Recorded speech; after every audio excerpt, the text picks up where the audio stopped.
இயேசுவின் இனிய நாமத்தில் உங்களை நான் வாழ்த்துகிறேன். அருமையான இந்த நாளில் உங்களோடு ஒரு வசனத்தோடு நான் இடைப்படுவதில் மிகவும் மகிழ்ச்சி கொள்ளுகிறேன்.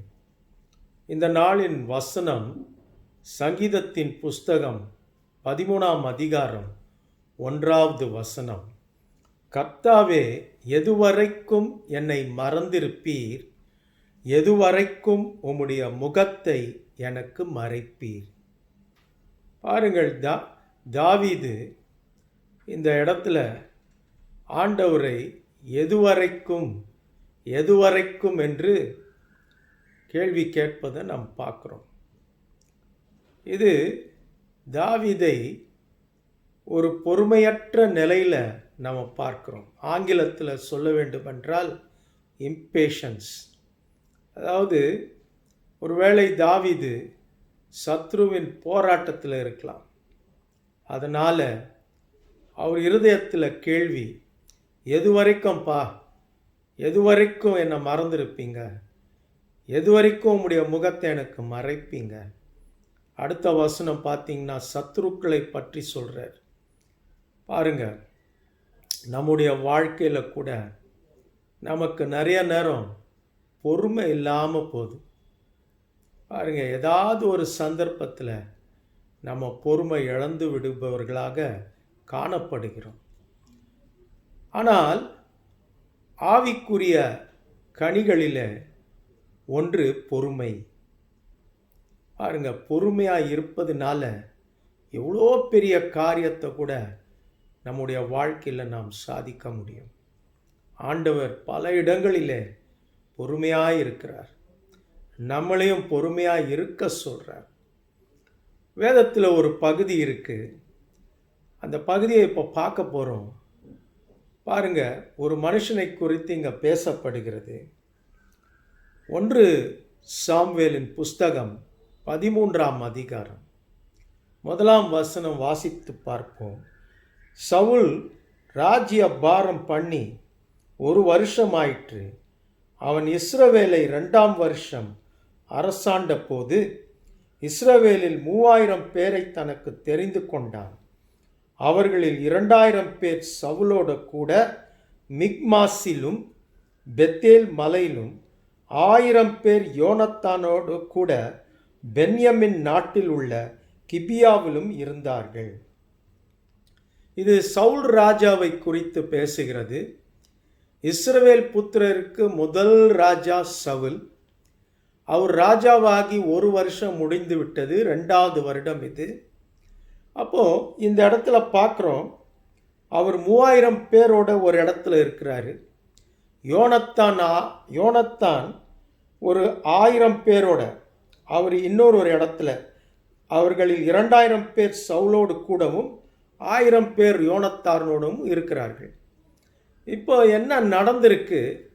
பெலிஸ்தியர்கள் அவர்களுக்கு விரோதமாக வந்து யோனத்தான் அவர்களை தோற்கடித்த ஒரு நிலையில் நம்ம இந்த பகுதிகளை வாசிக்கிறோம்.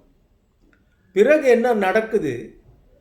இஸ்ரவேல் புத்திரருக்கு விரோதமாக இந்த பெலிஸ்தியர்கள் மறுபடியும் எழும்பி வருகிறார்கள்.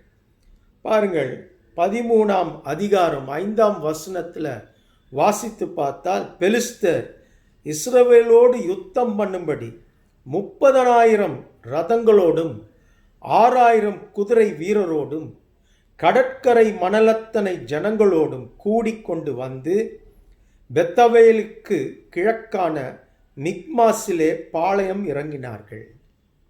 இப்போ இந்த இடத்துல தான் நமக்கு ஒரு பிரச்சனை ஆரம்பிக்கிறது. பாருங்கள், ஒரு போர் நடந்து முடிந்தது. அந்த போரில் பெலிஸ்தியர்கள் தோத்துட்டாங்க யோனத்தான் கிட்ட. அதை சவுல் பறைசாற்றுகிறார் இஸ்ரவேல் முழுவதும். அதை கேள்விப்பட்ட அவர்கள் மிகவும் கோபத்தோடு என்ன பண்ணுறாங்க? மறுபடியும் இஸ்ரவேலுக்கு விரோதமாக இப்போ வந்து நிற்கிறாங்க. எவ்வளோ பேர்? கிட்டத்தட்ட அவங்க 30,000 ரதங்களோடும் 6000 குதிரை வீரர்களோடும் மணலத்தனையான ஜனங்களோடும் மாபெரும் ஒரு சேனையோடு வந்து நிற்கிறாங்க. இப்போ சவுல் அரசராகி 1 வருஷம்தான். இது 2வது வருஷம். அனுபவம் ஜாஸ்தி இல்லை. இந்த சூழ்நிலையில் ஆண்டவர் தான் இவர்களை நடத்தி கொண்டு வருகிறார். இப்போ என்ன நடக்குதுன்னா, இதுக்கு விரோதமாக இப்போ வந்திருக்கிற பிலிஸ்தியர்களுக்கு விரோதமாக இப்போ இஸ்ரவேல் புத்திரர் போர் செய்ய வேண்டும். ஆனால் அதற்கு முன்பாக அவர்கள் என்ன செய்ய வேண்டும் என்றால், சாமுவேல் தீர்க்கதரிசி வந்து அவர்களுக்கு தகன பலியும் நன்றி அறிதலின் பலியும் செலுத்த வேண்டும். இது சாமுவேல் தீர்க்கதரிசி செய்ய வேண்டிய காரியம். அப்போ இதற்காக என்ன நடக்குது? சவுல் பார்த்தீங்கன்னா, அப்பொழுது இஸ்ரவேலர் 6ஆம் வசனம், தங்களுக்கு உண்டான இக்கட்டை கண்டபோது ஜனங்கள் தங்களுக்கு உண்டான நெருக்கத்தினாலே கெபிகளிலும் முட்காடுகளிலும் கண்மலைகளிலும் துருக்கங்களிலும் குகைகளிலும் ஒளிந்து கொண்டார்கள். ரொம்ப பயந்துட்டாங்க. இப்போ அவங்களுக்கு என்ன செய்யறதுன்னு தெரியல. ஓடி ஒளிந்து கொண்டார்கள் பல இடங்களில். 8ஆம் அதிகாரத்து வசனத்தை வாசிப்போமானால், அவன் தனக்கு சாமுவேல் குறித்த காலத்தின்படி 7 நாள் மட்டும் காத்திருந்தான். பாருங்கள், இப்போ சவுல் கில்கால்ன்ற இடத்துல இருக்கிறாரு. ஜனங்கள் பயந்து கொண்டு அவனுக்கு பின் சென்றார்கள். இப்போ இதுதான் சூழ்நிலை. ஒரு பக்கம் பெலிஸ்தியர்கள் விரோதமாக நின்னுட்டாங்க. சவுல் ராஜ்யபாரத்தை ஏற்றுக்கொண்டு 1 வருஷம்தான் அது, அனுபவம் இல்லாத ஒரு ராஜா. இதற்கு நடுவில் பலிகள் செலுத்த வேண்டும், ஆண்டவரிடம் ஆலோசனை கேட்க வேண்டும், பெலிஸ்தியர்களை எதிர்கொள்ள வேண்டும். அதற்கு யார் வர வேண்டும்? சாமுவேல் தீர்க்கதரிசி வர வேண்டும். இந்த சூழ்நிலையில் 7 நாட்கள் சவுல் காத்திருக்கிறார். பாருங்க. ஆனால் அவருக்குள் என்ன நடக்குது? ஒரு விதமான பொறுமையற்ற ஒரு நிலை ஏற்படுகிறது. என்ன காரணம்னா, சூழ்நிலைகள் எப்படிப்பட்ட மனுஷனையும் பயத்துக்குள் தள்ளும். பாருங்க, சூழ்நிலை தான் அதுக்கு காரணம். அனுபவம் இல்லாத ஒரு ராஜா, அதே நேரத்தில் எதிரிகள் அருகாமையில் நின்னுட்டாங்க போருக்காக. ஒரு பக்கம் தன் தேசத்தின் புத்திரர்கள், அதாவது இஸ்ரவேல் புத்திரர்கள் பயந்து போய் ராஜாக்கு பின்னாடி இப்போ ஒளிந்துக்கிட்டு இருக்காங்க. அவங்களுக்கு தெரியல என்ன செய்யறது. இன்னொரு பக்கம் பலிகள் செலுத்த வேண்டும், ஆண்டவரிடம் கேட்க வேண்டும், சாமுவேல் தீர்க்கதரிசி வரணும், ஆனால் இன்னும் வரல. இப்படிப்பட்ட நிலையில் சவுல் என்ன செய்தார் பாருங்கள். அவர் அந்த பதற்றத்தில் ஒரு மிகப்பெரிய தப்பை செஞ்சிடுறார். ரோமர் 12ஆம் அதிகாரம் 12ஆம் வசனம் சொல்லுது, நம்பிக்கையில் சந்தோஷமாயிருங்கள், உபத்திரவத்திலே பொறுமையாயிருங்கள், ஜபத்திலே உறுதியாய் தரித்திருங்கள். பாருங்கள், பவுல் அழகா சொல்றார். இங்க ஒரு சூழ்நிலை, நெருக்கம், அனுபவம் இல்லை, எதிரிகள், என்ன செய்யறதுன்னு தெரியல. இந்த நிலையில சவுல் என்ன செஞ்சிருக்கணும்? ஆண்டவர் பாதத்தில் அமர்ந்து அவர் ஜெபித்து கொண்டிருந்திருக்க வேண்டும். ஆண்டவர்கிட்ட தான் கேட்கணும், பொறுமையா இருந்திருக்கணும். ஆனா ராஜாவாகி அவர் என்ன செய்யறார் தெரியுமா? பதற்றப்பட்டு விடுகிறார், பயந்து விடுகிறார். பதற்றம் பயத்தை கொண்டு வரும். அடுத்தது என்ன நடக்கும்?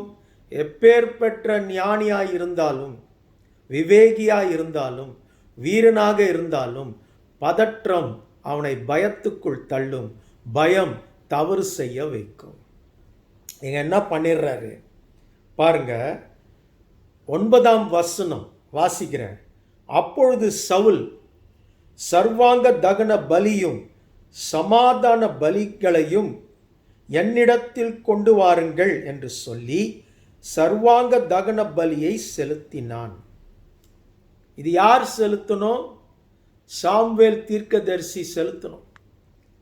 ராஜாவுக்கு செலுத்த அதிகாரம் இல்லை, இது தேவனுடைய கட்டளை. ஆனால் என்ன பண்ணுறாரு பாருங்க, அவசரப்பட்டு, தடுமாற்றத்தில், பயத்தில், பெரிய வீரர் சவுல். சூழ்நிலைகள் என்ன பண்ணுது? அவருக்குள் பயத்தையும் பதற்றத்தையும் உண்டு பண்ணி பொறுமையை இழந்து சாம்வேல் செய்ய வேண்டிய அந்த காரியத்தை துணிந்து என்ன பண்றாரு? ராஜா இவரே அதை செஞ்சிடுறாரு. பாருங்கள் எப்படிப்பட்ட ஒரு நிலைமை. நம்ம கூட நம்முடைய வாழ்க்கையில் பல நேரங்களில் நம்ம பொறுப்புகளில் இருக்கோம். ஆனால் நம்ம அந்த பதவியிலும் பொறுப்பிலும் இருக்கும் பொழுது, சந்தர்ப்பம் சூழ்நிலை நமக்கு எதிராய் வரும் பொழுது நம்ம பதறி என்ன செஞ்சிடறோம்? தவறுகளை செஞ்சு விடுகிறோம். அது நமக்கு மிகப்பெரிய பின்விளைவுகளை உருவாக்கி விடுகிறது. நம்ம சில நேரங்களில் நம்ம வாழ்க்கையவே அதை அழித்து விடுகிறது. நாம் பெற்றுக்கொண்ட ஆசீர்வாதத்தையே நாம் இழந்து விடுகிற ஒரு சூழ்நிலைக்கு வந்துடுறோம். சவுலுக்கு ஒரு பெரிய ஆசீர்வாதம். ஆண்டவரே தேர்ந்தெடுத்து இஸ்ரவேல் புத்திரருக்கு அவரை ராஜாவா வைக்கிறார். ஆனால் பாருங்க, இன்றைக்கு அவர் பொறுமையற்ற ஒரு நிலையில் தப்ப பண்ணுறார். அதனால என்ன நடக்குது பாருங்க. 13ஆம் அதிகாரம் 13ஆம் வசனம். சாம்வேல் வந்துடுறார். வந்துட்டு கேட்குறாரு, சாம்வேல் சவுலை பார்த்து, புத்தியீனமாய் செய்தீர். முதல்ல அவர் சொல்றதே இதுதான், புத்தியீனமா செய்தீர், ஒரு முட்டாளை போல செயல்பட்டு விட்டாயே. அடுத்து 14 பாருங்க, இப்போதோ உம்முடைய ராஜ்யபாரம் நிலை நிற்காது. அவசரப்பட்டு பதற்றப்பட்டு பொறுமையில்லாத சூழ்நிலையில் ஆண்டவருக்காக காத்தில்லாதபடி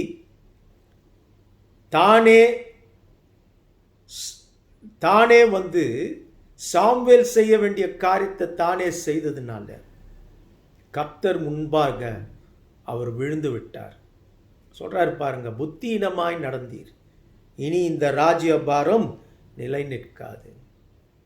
அதற்கு பிறகு சவுலுக்கு எல்லாமே வீழ்ச்சி தான். இது ஒரு சரியான பாடம் நமக்கு பிரியமானவர்களே. ஆவியின் கனிகளில் பிரதான முக்கியமானது பொறுமை. பாருங்க, ரோமர் 12:12 நான் உங்களுக்கு சொன்னேன் பாருங்க. நம்ம நம்பிக்கையில் மகிழ்ச்சியாக இருந்து, நம்முடைய உபத்திரவத்தில் பொறுமையாக இருந்து, ஜபத்தில் உறுதியாக இருப்போமானால் இந்த பதற்றமும் இந்த பொறுமையற்ற நிலையும் நமக்கு வராது. இதைதான் இன்றைய வசனம் நமக்கு வெளிப்படுத்துகிறது. பாருங்க, தாவீது பொறுமையற்ற ஒரு நிலையில் ஆண்டவரை நோக்கி கூப்பிடுறார். எவ்வளோ நாட்களுக்கு ஆண்டவர்? இன்னும் எவ்வளோ நாட்களுக்கு? நம்ம என்ன கூப்பிட்டாலும் ஆண்டவர் அவருக்கென்று ஒரு நேரத்தை வைத்திருக்கிறார். அந்த நேரத்தில் அவர் அதை செய்வார்.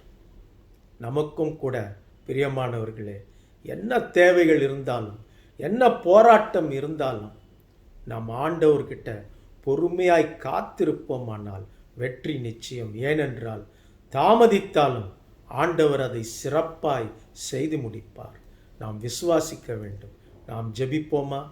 எல்லா கனத்துக்கும் மகிமைக்கும் பாத்திரமான அன்புள்ள சுவாமி, சவுலை போல பொறுமையற்ற ஒரு மனிதனாய் உமக்கு விரோதமா நாங்கள் பாவம் செய்யாதபடி ஆண்டவரே, பவுல் சொன்னது போல நாங்கள் உபத்திரவத்தில் பொறுமையாயிருந்து ஜெபத்தில் தரித்திருந்து ஆண்டவரே, நாங்கள் ஆசீர்வாதங்களை சுதந்தரித்து கொள்ள எங்களுக்கு ஞானம் கொடுங்கப்பா.